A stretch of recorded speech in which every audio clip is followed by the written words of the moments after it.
For decades, hard work has been the mantra of the previous generations, and still for a lot of people of this current generation, especially in Western culture.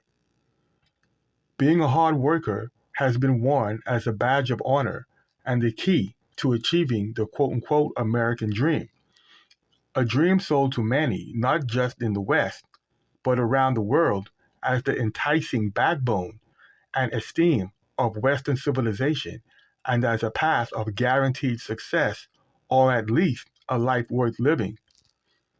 A lot of people wear the mantle of being a quote unquote hard worker so proudly and fiercely that they'll consider others working only 40 hours a week at their jobs or careers lazy, quote unquote.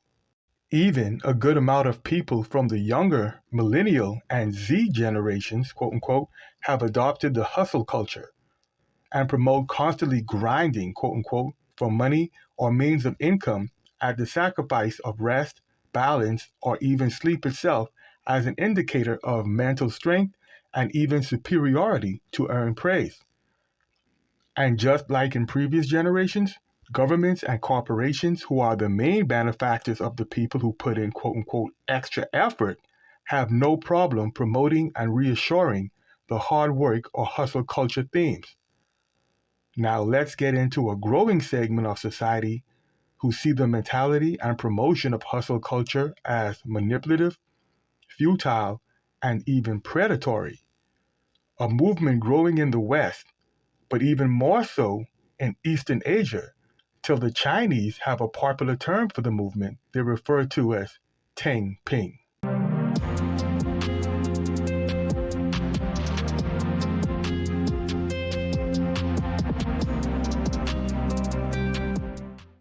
The term Tang Ping can be translated into English as lying flat, quote unquote. Lying flat in metaphorical reference to an individual laying down in a gesture of resistance or even protest against an inhumane work culture promoted by governments, corporations, and older generations, and enduring the punishments they will inflict on them for not serving the hard work ideal. This roughly coincided with another similar phenomenon growing in the West referred to as the Great Resignation, quote unquote, or the Big Quit, which took off during the pandemic, where employees began quitting their jobs en masse, with many expressing their growing disdain for a toxic work culture, providing limited, if any, wage increase and opportunities for employee growth in an economy with an exponentially increasing cost of living. So just like the movement in China, a considerable segment of society in the West was expressing their issues with the general work culture and demonstrating their willingness to opt out. Shortly after, the term quiet quitting, quote unquote, became popular, a term to refer to an increasing number of employees not buying into the hard work culture promoted by corporations and society, and instead collectively deciding to not quit their jobs outright, but to simply perform their jobs to the bare minimum and not work any harder than required, including not working overtime hours. So much for the term going the extra mile. The extra mile many companies began to quietly depend on and expect from their employees, but weren't rewarding them with the quote unquote extra mile pay or benefits. And just when you thought you've heard enough terms, then in comes another anti-work and establishment term in China called Bei Lan. And I ask that you forgive my possible butchering of any of these Chinese words. I attempt with the utmost respect. Bei Lan, in relation to the Tang Ping movement, can be translated into English as let it rot, quote unquote, where they actively embrace the undesirable situation of the times by not participating in anything related to putting in effort as an attempt to achieve goals society has set that will be impossible or very difficult to achieve, to where the effort and sacrifice isn't worth whatever possible reward that may or may not be achieved.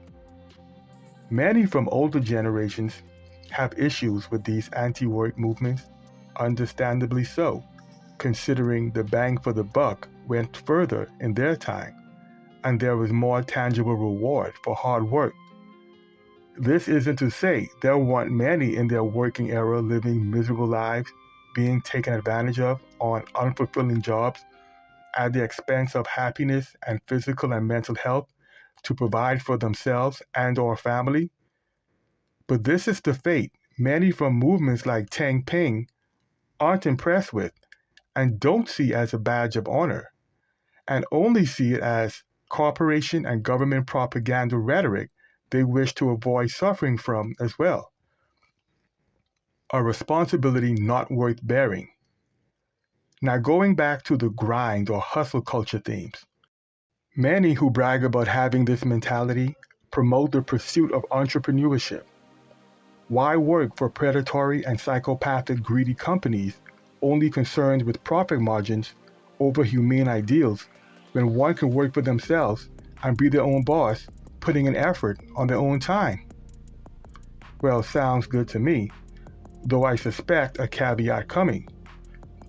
According to statistics concerning America, the median income for entrepreneurs is around $60,000 annually before taxes. The average work week of an entrepreneur is 52 hours, and the failure rate for startup businesses is around 90% within the first 10 years. And therein lies the caveat. With so many people becoming aware and leaving wage jobs over the last 5 years, it's only expected that many of them will seek entrepreneurship to sustain themselves. So now we're dealing with a flooded situation requiring long hours with a very low success rate. The juice and the squeeze is not proportional. And in previous videos, I already discussed the role of fate, causal forces, and luck in relation to hard work. So my job is not to discourage, but merely give some realistic facts about the situation. And at least we know it's not impossible to become one of the lucky ones in entrepreneurial pursuits. So by all means, put in the effort where the heart desires. This realm gives nothing to reduce suffering without continual effort and luck. Which brings me back to the Tang Ping movement. Lying flat brings its own level of suffering, with the main solace being at least the suffering isn't for the benefit of psychopathic society and corporations. But sacrifices must be made nonetheless.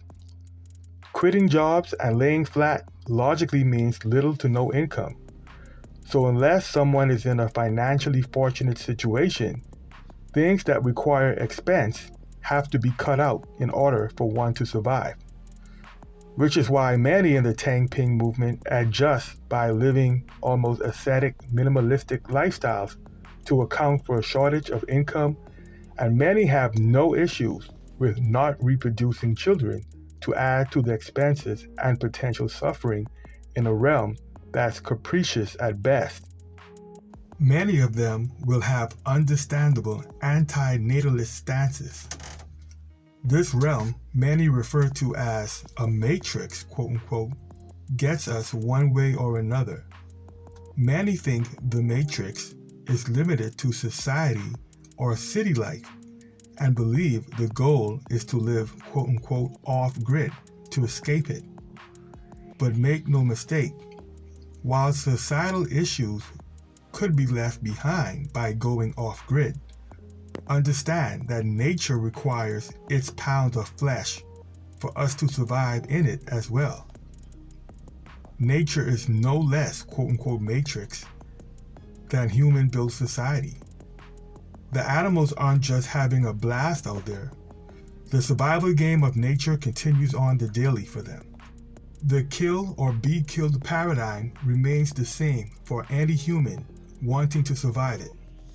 Some people, understandably not wanting to resort to living off-grid, believe they can change the predatory nature of job culture by working for these companies and moving up in them in hopes of improving the paradigm from within. But the psychopathic machine keeps running, well oiled.